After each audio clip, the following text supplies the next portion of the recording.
Pourquoi les super-héros ont ce look si particulier avec le collant, la cape et le fameux slip? Bien évidemment, on comprendra que ces codes graphiques viennent des premiers super-héros avoir mis en place sûrement malgré eux ces 10 codes pour ne citer par exemple que Batman ou Superman. Et ils sont devenus tellement obligatoires qu'il est devenu impensable de créer un super-héros sans costume. Après tout, que serait Batman sans sa cape et son masque, Superman sans son S ou encore Spider-Man sans ses grands yeux blancs? Il est difficile de définir clairement un super-héros. Doit-il tuer? Doit-il avoir des super-pouvoirs? Mais une chose est sûre, ce qui définit un super-héros, c'est son costume. Cet élément reste immuable, même plus encore que la sacrée identité secrète, mais qui sont deux éléments plus liés encore que ce que l'on pense. Bonjour, bonsoir à tous, c'est Monsieur Buggy, et aujourd'hui, on va parler des costumes de super-héros.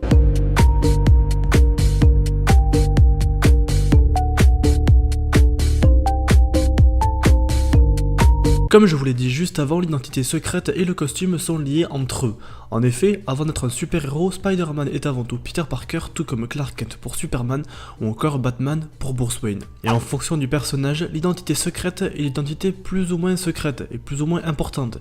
Et cette notion est devenue tellement importante que les auteurs sont allés jusqu'à créer des identités secrètes pour certains personnages qui n'en avaient pas, notamment pour Wonder Woman ou encore Thor qui est devenu Don Blake, Eric Patterson ou encore Jake Olsen. Bon, mais quel est le lien avec les costumes? Et bien dans de nombreux cas, le collant et la cape ont pour objectif premier de protéger l'identité civile des personnages, d'où la présence du masque, car leur but premier est de se protéger eux-mêmes, mais aussi leurs proches, ainsi que tous leurs secrets. Mais nombreux sont les héros de comics qui portent un costume sans pour autant se soucier de la protection de leur identité secrète. Mais du coup, le costume vient d'une toute autre raison. En réalité, la première idée qui vient, c'est celle de la facilité narrative du récit visuel. Il est beaucoup plus facile de suivre un personnage lorsqu'il est facilement reconnaissable et identifiable. En effet, ce dernier doit se distinguer des simples personnages de base du point de vue du rôle, mais aussi par sa valeur et par les causes qu'il défend. Tout cela doit ressortir. Mais pour se renseigner un peu plus sur l'origine du costume coloré et près du corps des super-héros, on peut remonter jusqu'aux héros des Pulps, comme par exemple The Shadow ou encore Green Hornet, car oui, eux aussi avaient des looks particuliers et hauts en couleur. Et pour les raisons de ces costumes, ça rejoint ce que je vous ai dit plus tôt. Mais c'est pas complètement chez les héros de Pulps que l'on pourra trouver les origines du costume de super-héros, puisque ces derniers avaient tout de même des vêtements classiques de l'époque. Bon, du coup, d'où vient ce costume de super-héros et pourquoi le slip au-dessus du collant? Bon, déjà, comme j'ai pu le dire au début de la vidéo, c'est un peu Superman qui a défini les codes graphiques du costume de super-héros,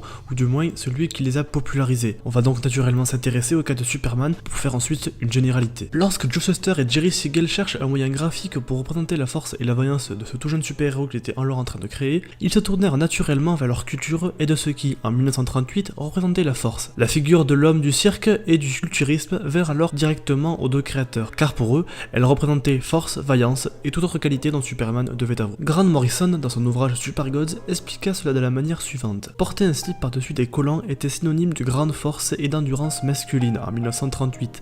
La cape, les bottes de performeur, la ceinture en élastane moulant étaient dérivés des vêtements de cirque et aidaient à souligner les performances de Superman et l'aspect fantaisiste de ses aventures.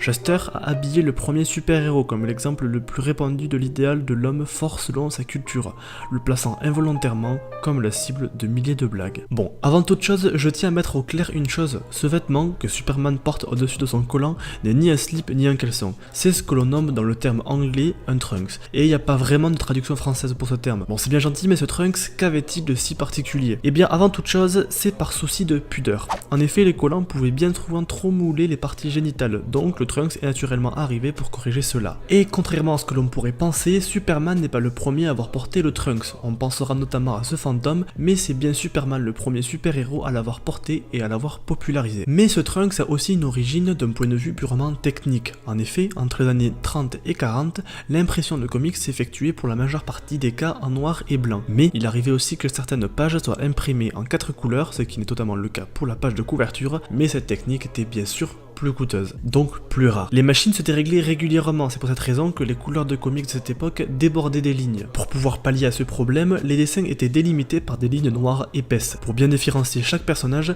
les créateurs insistaient alors sur les traits de chaque personnage, rendant alors ces derniers hors du commun avec des musculatures et des attributs bien souvent exagérés. L'apparition du Trunks devint alors une aide graphique utile pour délimiter le costume d'un personnage en plusieurs parties, notamment la taille et l'aine. C'est pourquoi certains personnages personnages de l'époque qui étaient pourtant d'une couleur unie avaient la délimitation au trait noir sur le niveau du Trunks, alors qu'ils n'en portaient pas. Et toujours du point de vue technique, certaines couleurs étaient alors plus simples à réaliser que certaines d'autres. C'est pour cette raison que Hulk est passé du gris au vert.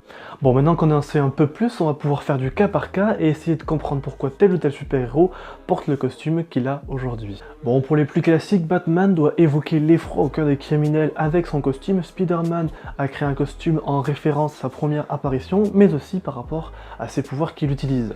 D'autres, comme Wonder Woman ou encore Captain America, portent un costume en référence au peuple qu'ils défendent et à ce peuple d'où ils viennent.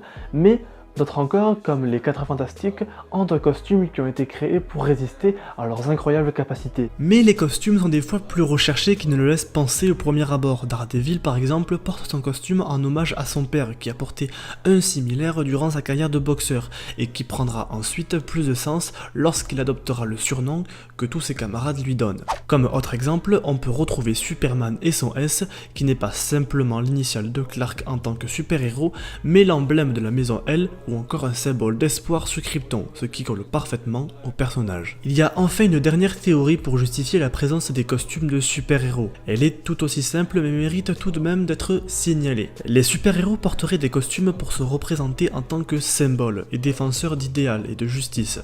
Dans certains cas, la notion du symbole est clairement évoquée.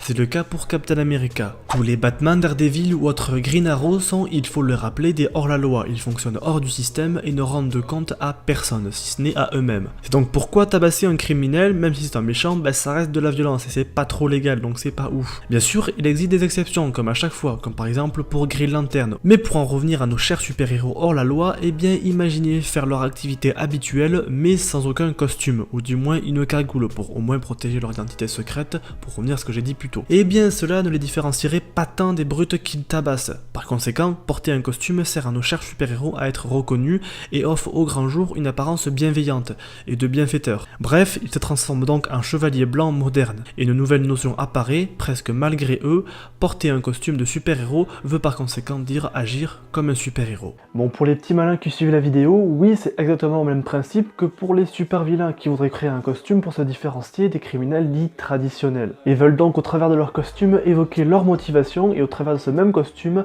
leurs pouvoirs sont bien souvent évoqués.